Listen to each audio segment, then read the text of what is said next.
Dear students, मैं हूं doctor Arun Kumar और मैं आप लोगों को आज केमिस्ट्री में जो ऑर्गेनिक केमिस्ट्री का पार्ट होता है और उससे रिलेटेड जो क्वेश्चंस हैं उनकी रेगुलर स्टडी का एक पार्ट यहां पर समझाऊंगा। जो हमारे पास में पार्ट है वो ये है कि जो इंडक्टिव इफेक्ट होता है, जहां से हम ऑर्गेनिक केमिस्ट्री की शुरुआत करते हैं, जो इंडक्टिव इफेक्ट होता है उस इंडक्टिव इफेक्ट के ऊपर किस किस टाइप के सिंपल क्वेश्चन बनते हैं और उसको हम लोग कैसे अप्लाई कर सकते हैं, हम ये सीखेंगे। डिफरेंट एग्जांपल्स की फोर्स हेल्प से हम लोग यहाँ पर इंडक्टिव इफेक्ट को प्रॉपरली एक्सप्लेन करेंगे और मैं आपको प्रॉपरली समझाऊंगा। चलिए, सबसे पहली बात ये होती है कि इंडक्टिव इफेक्ट में जो सिग्मा बॉन्डेड इलेक्ट्रॉन होता है, अगर उसको डिस्प्लेस किया जा रहा हो, उसको अट्रैक्ट या रिपेल किया जा रहा हो, तो उस बात को आप लोग इंडक्टिव इफेक्ट कहते हैं। इंडक्टिव इफेक्ट में एक तो वो ग्रुप होते हैं जो कि इलेक्ट्रॉन रिपेलिंग ग्रुप होते हैं। जो इलेक्ट्रॉन रिपेलिंग ग्रुप होते हैं उनको आप लोग बोलते हो प्लस आई ग्रुप, उनको आप लोग बोलते हो प्लस आई इफेक्ट। बिल्कुल सेम उसी तरह से जो ग्रुप इलेक्ट्रॉन्स को अपनी तरफ को अटैक करते हैं, विड्रॉ करते हैं, उनको आप लोग बोलते हो माइनस आई ग्रुप और इफेक्ट का नाम होता है बेटा माइनस आई इफेक्ट। चलिए देखते हैं, हमारे पास में क्वेश्चन है। इस क्वेश्चन में यहां पर दो कार्बोकेटाइन आपको दिए गए हैं और जो कार्बोकेटाइन यहां पर दिए गए हैं, इन कार्बोकेटाइन में आपको यह बताना है कि कौन से कार्बोकेटाइन की स्टेबिलिटी ज्यादा होगी और किसी कम होगी। मतलब इन दो कार्बोकेटाइन की रिलेटिव स्टेबिलिटी को आपको बताना है। अगर आप इन दो कार्बोकेटाइन की रिलेटिव स्टेबिलिटी को चेक करना चाहते हैं तो देखिए, रिलेटिव स्टेबिलिटी के लिए सबसे पहले हम लोग हाइपर कॉन्जुगेशन हालांकि चेक करते हैं, लेकिन यहां पर हाइपर कॉन्जुगेशन के अकॉर्डिंग 3, 3 and 2 यानी कि 3, 3, 6 and 2 8 और जितनी अल्फा हाइड्रोजन यहां पर हैं उतनी ही अल्फा हाइड्रोजन यहां पर भी हैं। मतलब ये ऐसे क्वेश्चंस हैं जिसमें हाइपर कॉन्जुगेशन अप्लाई नहीं होगा या रेजोनेंस अप्लाई नहीं होगा। मतलब इंडक्टिव इफेक्ट से ही आपको इनका जवाब देना है। तो इस केस में अगर हम देखें तो देखिए, यहां पर ये इथाइल ग्रुप है बेटा, लेकिन यहां पर 1, 2, 3 यहां पर प्रोपाइल ग्रुप है। तो जो इथाइल ग्रुप है, एक तो उसका प्लस आई इफेक्ट होता है, एक तो इसका प्लस आई इफेक्ट है, इसको प्लस आई 1 मान लेता हूं। ये इतने इफेक्ट की मैं बात कर रहा हूं, इतने ग्रुप की। सेम उसी तरह से जो मेरे पास में ये वाला ग्रुप है, इसका जो प्लस आई इफेक्ट है ये मैं प्लस आई 2 मान लेता हूं। तो ये वाला जो ग्रुप है हमारे पास में, ये बड़ा ग्रुप है, ये जो ग्रुप है हमारे पास ये छोटा ग्रुप है। इसलिए जो प्लस आई इफेक्ट है वो इसका ज्यादा होगा और इसका कम होगा। इसका प्लस आई इफेक्ट ज्यादा है तो इस केस में ये ज्यादा इलेक्ट्रॉन्स को रिपेल करेगा और जो इसका पॉजिटिव चार्ज है वो घट जाएगा, वो कम हो जाएगा। और जब पॉजिटिव चार्ज कम हो जाएगा तो इसकी रिलेटिव स्टेबिलिटी ज्यादा होगी। मतलब जो प्लस आई इफेक्ट होता है वो कार्बोकेटाइन की रिलेटिव स्टेबिलिटी को बढ़ाता है, कार्बोकेटाइन की स्टेबिलिटी को बढ़ाता है। तो मतलब यहां पर मैं कहूंगा ए से ज्यादा स्टेबल बी है। क्वेश्चन नंबर 2 को, क्वेश्चन नंबर 2 को हम लोग चेक करते हैं कि इस केस में कौन सा कार्बोकेटाइन ज्यादा स्टेबल है। ये हमें सोचना है कि इसमें कार्बोकेटाइन कौन सा ज्यादा स्टेबल होना चाहिए। तो अगर आप इस केस में यहां पर चेक करते हैं कि कौन सा कार्बोकेटाइन ज्यादा स्टेबल है, तो देखिए बेटा कैसे देखेंगे। यहां पर CH3, इसमें भी CH3 है, यहां पर ये बॉन्ड है, यहां पर CH3 है, इसमें भी CH3 लगा हुआ है, लेकिन यहां पर इसमें F लगा हुआ है और यहां पर इसमें CH3 ग्रुप लगा हुआ है। तो मतलब ये निकला कि जो डिफरेंस है वो केवल इस F का और इस CH3 का डिफरेंस है। इसके अलावा इन दोनों में कहीं पर कोई डिफरेंस नहीं है।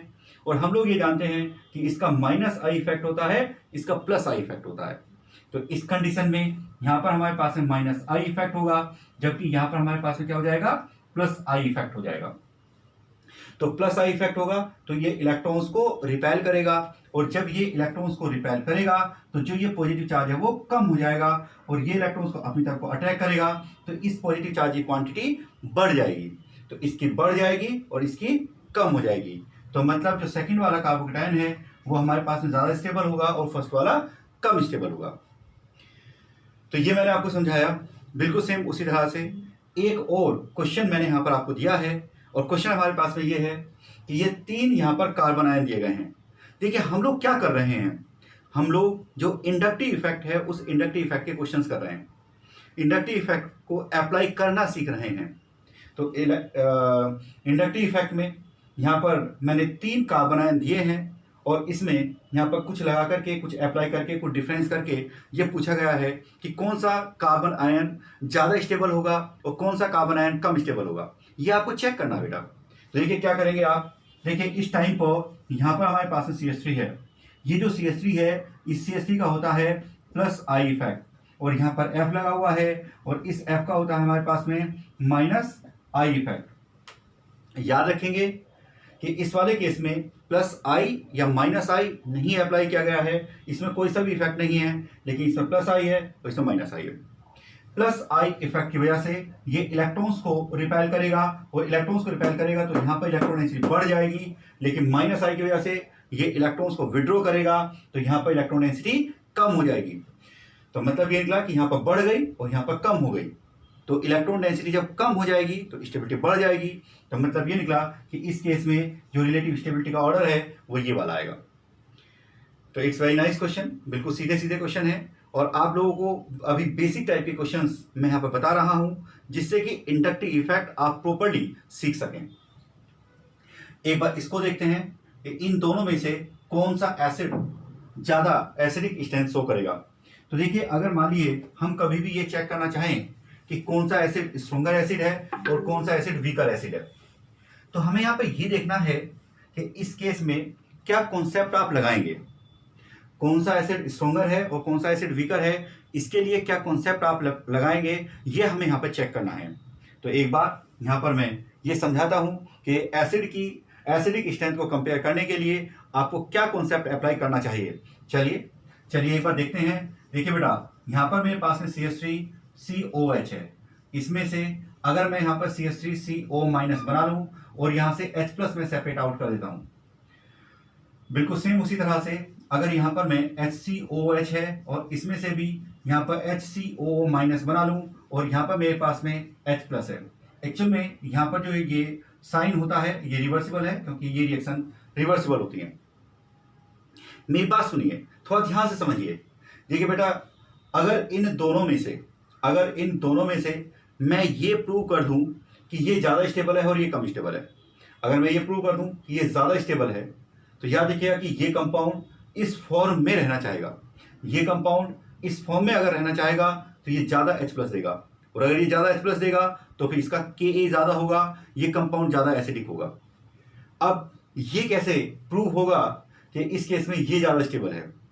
इसके लिए आपको याद रखना है कि यहाँ पर देखो नेगेटिव चार्ज है, तो जब प्लस आई इफेक्ट आप लगाओगे, जब प्लस आई इफेक्ट लगेगा तो यहाँ पर जो प्लस आई इफेक्ट लग रहा है, प्लस आई से नेगेटिव चार्ज कम स्टेबल हो जाएगा। तो यहाँ पर प्लस आई लगेगा तो इस नेगेटिव चार्ज की स्टेबिलिटी घट जाएगी। तो इस वाले केस में यहाँ पर प्लस आई लग रहा है, लेकिन इसमें कुछ भी ऐसा नहीं लग रहा है। इसे आपको याद रखना है कि ये हमारे पास में कम स्टेबल होगा और ये हमारे पास में ज़्यादा स्टेबल होगा। तो अगर मैं इन दोनों की स्टेबिलिटी की बात करता हूँ तो ये स्टेबिलिटी का ऑर्डर आएगा। इन दोनों की स्टेबिलिटी का ऑर्डर है, ये ज़्यादा स्टेबल है और ये कम स्टेबल है। क्योंकि इसमें प्लस आई अप्लाई हो गया है इसलिए ये कम स्टेबल है। तो क्योंकि ये ज़्यादा स्टेबल है बेटा, ये ज़्यादा स्टेबल है, इससे ये कंपाउंड इस फॉर्म में जाना चाहेगा और ये कंपाउंड इस फॉर्म में जाएगा तो H+ को सेपरेट आउट करेगा। इसका मतलब ये निकला कि ये ज़्यादा एसिडिक होगा और ये कम एसिडिक होगा। तो यहाँ पर क्वेश्चन में ये पूछा गया था कि कौन ज़्यादा एसिडिक है, तो सेकंड ज़्यादा एसिडिक है और ये कम एसिडिक है। यहाँ पर एक सीधा नियम ये बना है कि जो प्लस आई इफेक्ट होता है वो एसिडिक स्ट्रेंथ को कम करता है, तो minus I effect acidic strength को बढ़ाता है। तो प्लस आई कम करता है एसिडिक स्ट्रेंथ को और माइनस आई बढ़ाता है। एक बार चेक करते हैं इस वाले केस को। देखिए, इस वाले केस में देखिए, अगर मैं यहाँ पर बात करूँ तो ये वाला पार्ट इससे डिफरेंट है, इसमें ये वाला पार्ट नहीं है और इसमें यहाँ पर ये पार्ट है। यानी कि यहाँ पर एक CH3 ग्रुप लगा हुआ है, एक एक्स्ट्रा CH3 ग्रुप लगा हुआ है जिसका प्लस आई इफेक्ट होता है। तो इसका प्लस आई इफेक्ट है, इसमें कोई ऐसा प्लस आई इफेक्ट नहीं है। तो चूंकि इसमें प्लस आई है तो इसकी एसिडिक स्ट्रेंथ कम हो जाएगी, तो इसकी एसिडिक स्ट्रेंथ कम होगी और इसकी एसिडिक स्ट्रेंथ ज्यादा होगी। तो मतलब यहाँ पर एसिडिक स्ट्रेंथ का ऑर्डर इस तरह से आएगा। सीधा याद रखना है कि एसिडिक स्ट्रेंथ प्लस आई से कम हो जाती है और माइनस आई से बढ़ जाती है। चलिए इसको देखते हैं। इस वाले केस में देखिए बेटा, यहाँ पर NO2 ग्रुप है, माइनस आई इफेक्ट होता है। यहाँ पर भी हमारे पास में NO2 ग्रुप है, इसका भी माइनस आई इफेक्ट होता है। लेकिन जो इस केस में माइनस आई है वो ज़्यादा होगा क्योंकि ये पास में लगा हुआ है और ये माइनस आई दूर लगा हुआ है। इंडक्टिव इफेक्ट डिस्टेंस डिपेंडेंट होता है। जैसे जैसे डिस्टेंस बढ़ती है, वैसे वैसे इंडक्टिव इफेक्ट कम हो जाता है। तो इस वाले केस में इंडक्टिव इफेक्ट माइनस आई ज़्यादा है और इसका माइनस आई कम है, इसलिए आप क्या कहेंगे बेटा, सेकंड वाला ज़्यादा एसिडिक है और फर्स्ट वाला कम एसिडिक है। अब मैंने आपको कुछ क्वेश्चंस करवाए हैं, हालांकि ये क्वेश्चंस इंडक्टिव इफेक्ट के बेसिक क्वेश्चंस हैं, लेकिन उसके बाद भी अगर आपको इन क्वेश्चंस में कोई भी डाउट आता है, कोई भी आपको दिक्कत आती है, तो आप मेरे से कांटेक्ट कर सकते हैं। और मैं आपको अपना नंबर दे रहा हूं, मेरा नंबर है, व्हाट्सएप नंबर है, और यहाँ पर आप फ़ोन भी कर सकते हैं।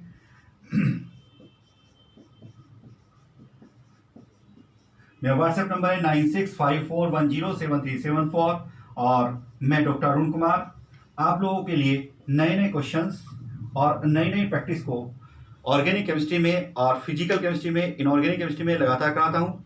अगर आपको केमिस्ट्री से रिलेटेड, आपके कंपटीशन से संबंधित कोई भी प्रॉब्लम आती है तो आप इस नंबर पर कांटेक्ट कर सकते हैं। हमारे रेगुलर बैचेज, बहुत सारे रेगुलर बैचेज लगातार चलते रहते हैं, जिसमें मैं आप लोगों को केमिस्ट्री के लिए गाइड करता रहता हूँ।